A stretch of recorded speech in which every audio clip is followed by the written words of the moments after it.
Today we're cooking up a southwestern style quinoa salad. Not even cooking it up, because the only thing you got to cook is the quinoa. Then the rest you just throw in the bowl.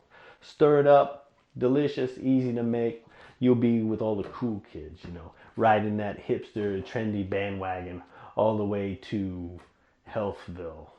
So what you want to do is you want to take 1 part quinoa to 2 parts water. You know, that's all there is to it. Boom, rinse your quinoa, throw it in a saucepan, you know, throw in twice as much water, put in a little salt if you want, you know, bring it up to a boil, reduce it down to a simmer, and, you know, let it simmer away for about 15 minutes. You know, at that point, the water will be absorbed, and boom, there you have some piping hot quinoa, which is a little too hot to use for a quinoa salad. So we're going to leave the quinoa salad alone. And while your quinoa is cooling, you can go ahead and get your other ingredients ready for your salad. And after your quinoa has cooled down, we're going to go ahead and throw it in a bowl. I got 2 cups of cooked quinoa. I'm going to throw in 1 can of rinsed and drained black beans. The only thing you have to cook for this salad is the quinoa. This is about half of a yellow bell pepper. Traditional southwestern style dish is going to have a little bit of corn in it, sweet corn, whatever kind of corn, but corn sucks. So I like using this stuff. You know, I cut it up in little squares.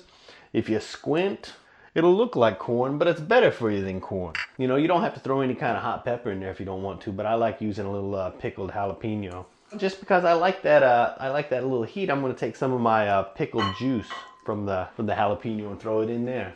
This here was a lemon. Well, I mean, it still is a lemon, but I've zested it. Here's the zest. I'm going to add that. So I'm going to take 1/2 of my lemon right here, and I'm going to go ahead and squeeze it on here and get that juice in my bowl here with these ingredients. Boom, boom, boom. There's like 4 green onions, but use as many green onions as you like, or not. I reserved a little bit of the green onion tops for a garnish, just a smidgen. I got some chopped cilantro. Same thing, I'm going to throw a bunch of it in here, and I'm going to save a little bit, you know, for the garnish on top of the salad. What about a little olive oil? You know, why not? A little bit of salt and pepper to taste, you know, as much as you like. Now I got a couple of more ingredients to add. You know, my avocado and my tomato. But before I throw those in there, I'm going to go ahead and get this mixed up, because I don't want to mix it up too much once I get my tomato and avocado in here. Look how delicioso that looks. I like to use these little cherry tomatoes. You know, it seems like they have more flavor. You know, I just sliced them in half.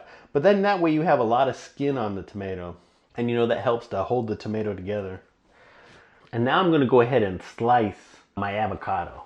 I waited until I was ready to use it, because you don't want to slice it, you know, ahead of time. You don't want to peel it and cut it up, because then it's going to get discolored.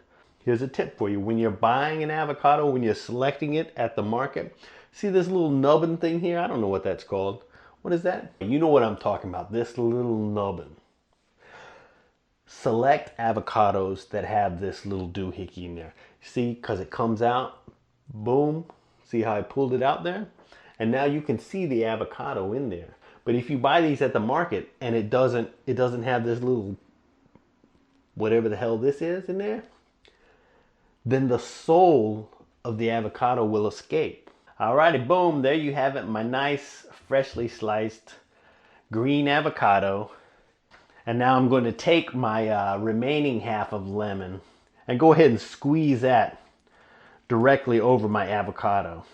And that lemon juice is going to help to preserve the color, the lustrous beauty and magnificence of my avocado. So we'll stir in our tomato and avocado, and then that's it. Delicious. Easy to make, man. If you could see my face right now, it's just a big smile. You know, give this very easy, flavorful, healthy recipe a try. You know, let me know what you think, and bon appetit.